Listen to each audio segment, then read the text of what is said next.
गरीब दर्जी माँ की 5 बेटी का पत्तों का गाउन। सुमन जल्दी जल्दी सिलाई मशीन पर कपड़े सिल रही होती है, तभी कोई दरवाजा खटखटाता है। सुमन घर पर हो क्या? जी हाँ, अंदर आ जाइए। अरे पल्लवी जी, आप यहाँ पर? गाउन सिल गया क्या सुमन? जी हाँ पल्लवी जी, ये लीजिए, जैसा आपने बताया था मैंने वैसा ही सिला है। अरे वाह सुमन, तुमने तो कमाल ही कर दिया, कितना बढ़िया गाउन सिला है तुमने, वो भी परफेक्ट फिनिशिंग के साथ। तुम इतने अच्छे कपड़े सिलती हो, तुम्हारे सिले हुए कपड़े अच्छे खासे ट्रेलर को टक्कर दे सकते हैं। तुम बाजार में अपनी एक ट्रेलर की दुकान क्यों नहीं खोल लेती? इससे तुम ज्यादा पैसे भी कमाओगी और तुम्हारी सिलाई की पहचान भी बढ़ेगी, जिससे तुम अपनी 5 बेटियों को अच्छी जिंदगी भी दे सकोगी। पल्लवी जी, कौन सी माँ अपनी बच्चियों को अच्छी जिंदगी नहीं देना चाहती, मगर एक टेलर की दुकान खोलने के लिए हुनर के साथ पैसे भी चाहिए, जो कि अभी मेरे पास नहीं है। मैं गरीब दर्जी दिन रात कपड़े सिलकर भी बस इतना ही कमा पाती हूँ जिसमें 2 वक्त की रोटी अपनी बच्चियों को खिला सकूं। ऐसा कहते हुए सुमन की आंखों में आंसू आ जाते हैं। सुमन के हाथों में कपड़े सिलने का गजब का हुनर था और उसका अच्छा काम ही उस गरीब दर्जी के पास ग्राहकों को खींच कर ले आता था, मगर दिन रात की मेहनत के बाद भी उसे कुछ ज्यादा नहीं मिलता। कुछ सालों पहले सुमन की शादी रमेश से हुई थी, जिसे सुमन 5 बेटियों की माँ बन गई। रमेश ने कभी अपनी जिम्मेदारी को समझा ही नहीं। वो एक नंबर का दारूबाज था। ऐसे में अपनी 5 बेटियों का पेट पालने के लिए वो गरीब माँ हालात से मजबूर हो गई थी और घर में कपड़े सिलने लगी। दर्जी के उस काम से सुमन जो 2 पैसे कमाती, वो बेटियों की भूख मिटाने में खर्च हो जाते, जिस कारण सुमन अपनी बेटियों के लिए साल भर में भी 2 जोड़ी कपड़े भी नहीं दिला पाती। मगर उस दिन जब उसकी बेटियों ने वो गाउन देखा तो वह उम्मीद से बोली, माँ, पल्लवी आंटी ने वो झमरे वाली फ्रॉक किसके लिए बनवाया था? 7 साल की सोनी के मुंह से गाउन का अजीबोगरीब नाम सुनकर सुमन अपनी बेटी की तरफ देखकर मुस्कुराते हुए कहती है, सोनी, उस झबरे वाली फ्रॉक नहीं बल्कि उसे गाउन कहते हैं, और पल्लवी आंटी ने वो गाउन अपनी बेटी के लिए सिलाया था। माँ, मुझे भी वैसा ही गाउन पहनना है, मुझे भी वही पहनना है। हाँ माँ, हमें भी वैसा ही गाउन चाहिए। आप ही बताओ माँ, आखिर कब तक आपकी बेटियाँ ये फटे चिट्टे कपड़े पहनकर घूमते रहेंगे? जब हम अपने जैसे बाकी लड़कियों को नए कपड़े पहनकर घूमता हुआ दिखती है ना माँ, तो हमारा भी बहुत मन करता है कि हम भी नए कपड़े पहने। बोलो ना माँ, तुम हमारे लिए वैसा गाउन सिलोगी ना माँ? बोलो ना माँ। अपनी 5 साल की मासूम बच्ची की जिद पर उस गरीब दर्जी की माँ की आंखों में आंसू भर आते हैं और वह अपनी बेटी पिंकी को गले से लगाकर कहती है, हाँ पिंकी, तुम्हारी ये दर्जी माँ तुम सबके लिए गाउन जरूर सिलेगी, जरूर सिलेगी। कई दिनों तक दिन रात लोगों के कपड़े सिलकर सुमन अपनी बेटियों की एक ख्वाहिश को पूरा करने के लिए जैसे तैसे पेट काट कर थोड़े पैसे जमा करके गाउन सिलने के लिए थान का कपड़ा खरीदने बाजार जाती है। ये कपड़ा गाउन सिलने के लिए बहुत बढ़िया रहेगा। भैया, ये थान का कपड़ा कितने का है? अरे ये एक पूरा टुकड़ा 500 का है। ये थान का कपड़ा तो बहुत ही ज्यादा महंगा है। अरे मेरे पास तो इतने पैसे भी नहीं है। भैया ठीक ठीक लगा लो। मैं क्या यहाँ पर भजिया बेच रहा हूँ जो भाव घटा दूं? हाँ, सिल्क का कपड़ा है तो महंगा होगा ही। चलो उठ और जा यहाँ से, ये कपड़ा खरीदना तेरी औकात में नहीं है। ऐसा बोलकर वह घमंडी दुकानदार सरे बाजार सुमन को धक्के मारकर वहां से भगाने लगता है। अरे भाई साहब, आप इस तरह से मुझे धक्का क्यों दे रहे हैं? मैं तो जा ही रही हूँ। अपने आंसू पोंछकर सुमन आगे बढ़ जाती है, जहाँ वो एक सुंदर सा गाउन टंगा हुआ देखती है। ये गाउन तो बहुत ही सुंदर है। सुनो भैया, जरा ये गाउन तो दिखाना। दुकानदार गाउन सुमन को दिखाते हुए कहता है, ये सिंड्रेला गाउन है, पूरे 2000 का है। 2000 की कीमत सुनकर सुमन के शब्दों में हिचकिचाहट भर जाती है और वो अपनी मुट्ठी में दबाए हुए 200 रुपए को देखने लगती है। मेरे पास सिर्फ 200 रुपए हैं। अरे तो तुझे 2000 की चीज 200 रुपए में चाहिए? एक काम कर, जा फुटपाथ पर जा। तो जैसे गए गुजरे के लिए बाजार के बाहर फुटपाथ पर दुकान लगती है। सुमन उदास मन से एक जंगल में आकर बैठ जाती है। मेरी बच्चियों ने जिंदगी में मुझसे पहली बार कुछ मांगा है।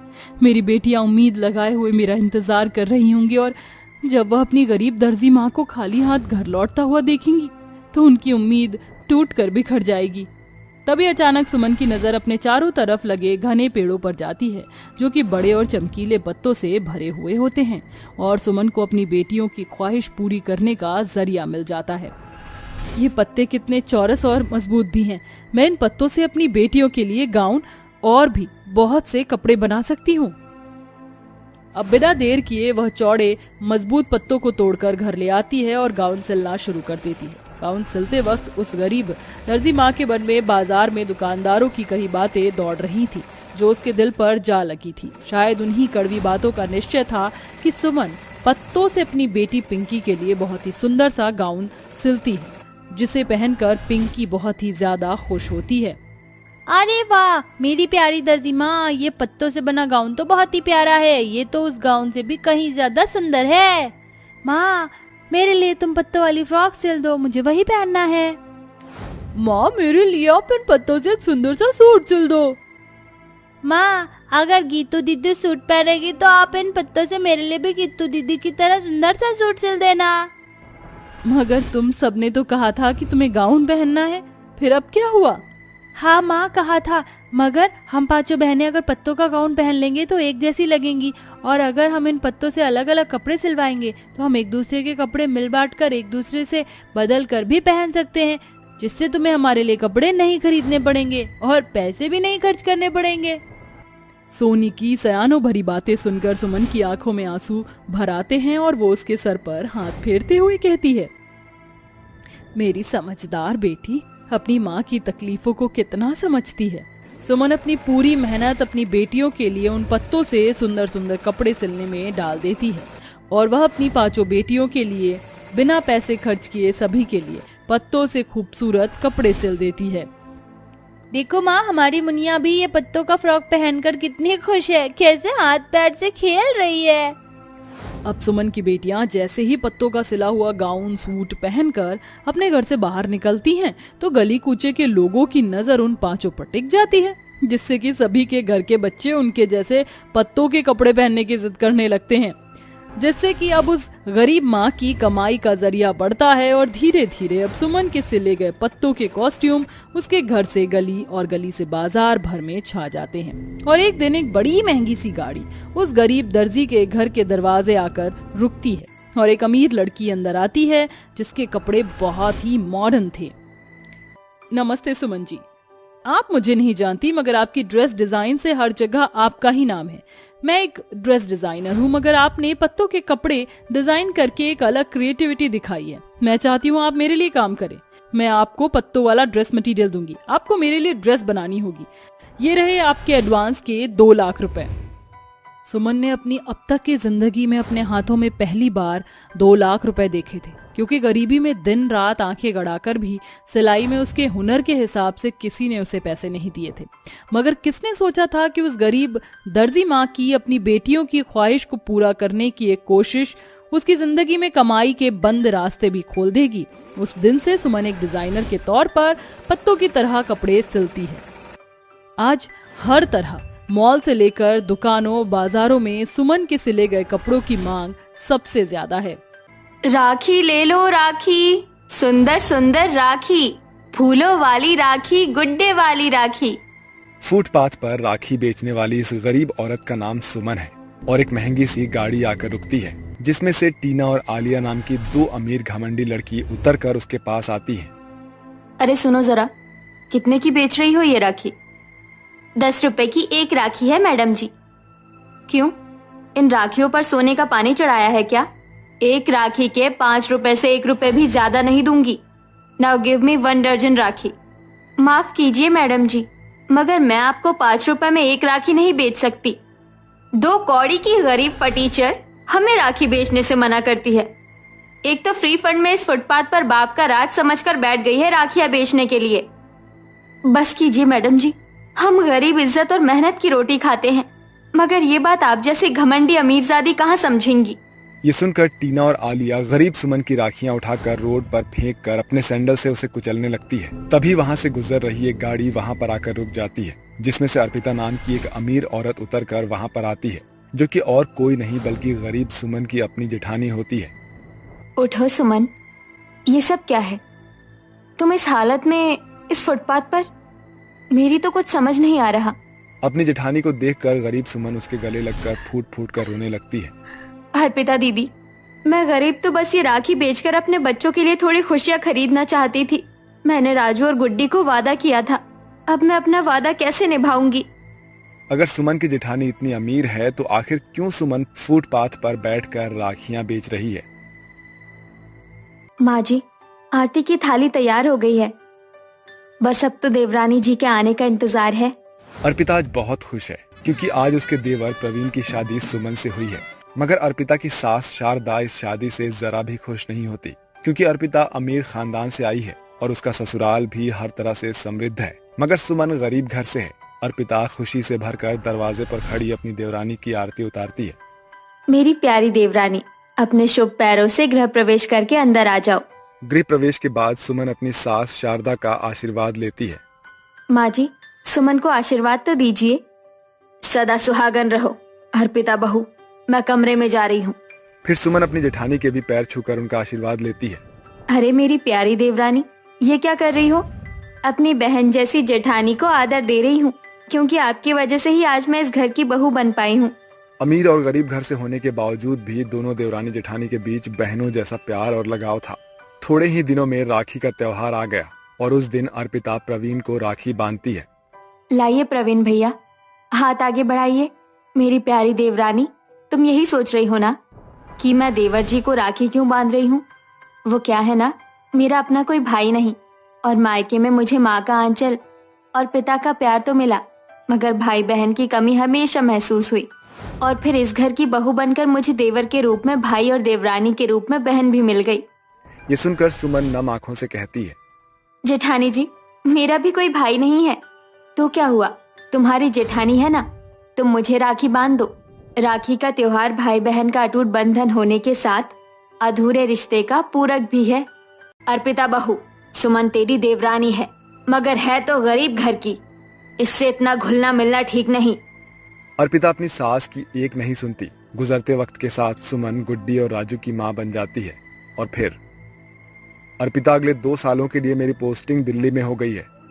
मैंने निशु का नाम यहाँ के स्कूल से ट्रांसफर करके दिल्ली में लिखवा दिया है। तुम सामान पैक कर लो। मगर राजीव, मैं नहीं जाना चाहती। जेठानी जी, मैं जानती हूँ आप इस घर को और मुझे छोड़कर नहीं जाना चाहती, मगर जेठ जी को आपके साथ की जरूरत है। उस दिन दोनों देवरानी जेठानी एक दूसरे से अलग हो जाती हैं और 2 दिन के बाद ही शारदा बेहोश हो जाती है और डॉक्टर द्वारा की गई जांच में शारदा को कैंसर होने का पता चलता है। शारदा की जान बचाने में प्रवीण घर और व्यापार को बेचकर पैसा लगाता है। अर्पिता के जाने के बाद उसकी गरीब देवरानी को अपने परिवार समेत दर बदर की ठोकरें खानी पड़ती है। तभी उन्होंने सड़क बनते हुए देखा और फिर सुमन तारकोल से एक घर बना देती है। वहीं गरीबी में गुजारा करने के लिए प्रवीण सिक्योरिटी गार्ड की नौकरी कर लेता है। 6 महीने बाद फटी चिटी साड़ी में बैठी सुमन मिट्टी के चूल्हे पर खाना बना रही होती है। तभी 5 साल की गुड्डी उसके पास आकर पूछती है, माँ, बहुत भूख लगी है, आपने खाने में क्या बनाया है? रात की सब्जी बची हुई थी, इसलिए बस रोटी बनाई है। सुमन रोटी सब्जी प्लेट में डालकर गुड्डी को खाने के लिए दे देती है। माँ, सब्जी तो खराब हो गई है। कोई बात नहीं गुड्डी बेटी, तू ये सब्जी मत खा, बन्नी में से एक अचार ले ले। नहीं नहीं, आप रोज रोज गुड्डी को अचार रोटी ही खिलाते हो। ना तो हमारे पास रहने के लिए अच्छा घर है, ना ही खाना, मुझे सब्जी खाना है। ठीक है, मैं बाजार से आलू खरीद कर लाती हूँ। माँ, मैं भी आपके साथ बाजार चलूंगी। माँ, अगर गुड्डी आपके साथ बाजार जाएगी तो मैं भी आपके साथ चलूंगा। सुमन अपने दोनों बच्चों राजू और गुड्डी को साथ लेकर बाजार आती है। पूरा बाजार रंग बिरंगी सुंदर सुंदर राखियों से सजा हुआ होता है। तभी अचानक एक राखी की दुकान के बाहर रुककर गुड्डी अपनी माँ का हाथ खींचते हुए राखी खरीदने की जिद करने लगती है। माँ, मेरे लिए एक राखी खरीद दो ना, मैं ये राखी राजू भैया को बांधूंगी। गुड्डी बेटी, ये दुकान वाली राखियाँ बिल्कुल भी अच्छी नहीं होती है। घर चलकर मैं तुम्हारे लिए अपने हाथों से सुंदर सी राखी बना दूंगी। असल में सुमन के पास राखी खरीदने के पैसे नहीं होते हैं। राखी ना खरीदे जाने पर गुड्डी और राजू उदास मन से अपनी माँ के साथ घर आ जाते हैं, जहाँ उसका पति प्रवीण बैठा हुआ होता है। अजी आ गए आप, क्या बात है, इतने परेशान क्यों हैं? ये लो सुमन, मेरी इस महीने की तनख्वाह। अजी ये तो सिर्फ 1000 रुपए है, इससे क्या होगा? सुमन, सेठ ने मुझे नौकरी से निकाल दिया। ये अमीर अपनी गलती भी हम गरीबों के सर मर देते हैं। अब सेठ की गाड़ी के शीशे पर खरोच लगी थी, और उसके भरपाई में उसने मेरी तनख्वाह से 9,000 रुपए काट लिए। मैंने आवाज उठाई तो उसने मुझे काम से ही निकाल दिया। एक गरीब को रोजी रोटी कमाने के लिए हर दिन बहुत सी कठिनाइयां झेलनी पड़ती है। प्रवीण एक अमीर शख्स के यहाँ पर सिक्योरिटी गार्ड की नौकरी कर रहा था, जिसके बदले उसे महीने के 10,000 रुपए मिल रहे थे, जिससे अब तक घर का दाना पानी चल रहा था। मगर अब सुमन के सामने ये परेशानी आकर खड़ी हो गई थी कि महंगाई से भरे इस दौर में आखिर वो क्या करेगी। क्या करूं? इस 1,000 रुपए से घर का राशन भरवाऊं या नहीं? मुझे ये 1,000 रुपए ऐसे काम में लगाना चाहिए जिससे घर की रोजी रोटी चले। सुमन गंभीरता से सोचने लगती है कि 1,000 रुपए से आखिर वो क्या करे। और फिर राखी आने वाली है, क्यों ना मैं इस त्योहार में राखियां बनाकर बेचूं? उसी शाम सुमन राखी बनाने के लिए फूल, मोतियां, गोटे, धागे खरीद कर लाती है और रात भर जागकर ढेर सारी राखियां बनाकर उन्हें बेचने जाने लगती है। तभी राजू अपनी माँ को उम्मीद भरी नजर से देखकर कहता है, माँ, इस साल हम राखी का त्योहार धूमधाम से मनाएंगे ना? माँ, हमारे भी घर में इस बार राखी के त्योहार पर मीठी मीठी गुजियां बनेंगी ना? अपने गरीब बच्चे की इस ख्वाहिश पर सुमन का दिल भर आता है और उसका दर्द आंसू के रूप में छलक पड़ते हैं। हाँ मेरे बच्चों, मैं तुमसे वादा करती हूँ, इस बार तुम्हारी माँ तुम्हारे लिए सब कुछ बनाएगी। अपने बच्चों को दिए गए वादे को पूरा करने के लिए आपकी गरीब देवरानी इस फुटपाथ पर आ पहुंची। बस सुमन, मेरी देवरानी को जितने दुख दर्द झेलने थे वो हो गया, अब और नहीं। इसके बाद अर्पिता सुमन को अपने साथ गाड़ी में बिठाकर घर ले आती है। तभी अर्पिता का बेटा निशु अपने हाथों में लिया गिफ्ट गुड्डी को दे देता है। गुड्डी, देखो मैं तुम्हारे लिए क्या लाया हूँ, अब जल्दी से मुझे राखी बांधो मेरी बहन। मगर मेरे पास आपको बांधने के लिए राखी नहीं है निशु भैया। तुम्हारी ताई जी के पास अपनी प्यारी गुड्डी के लिए ढेर सारी राखी है, मगर इससे पहले गुड्डी पहनेगी ये परी वाली प्यारी फ्रॉक।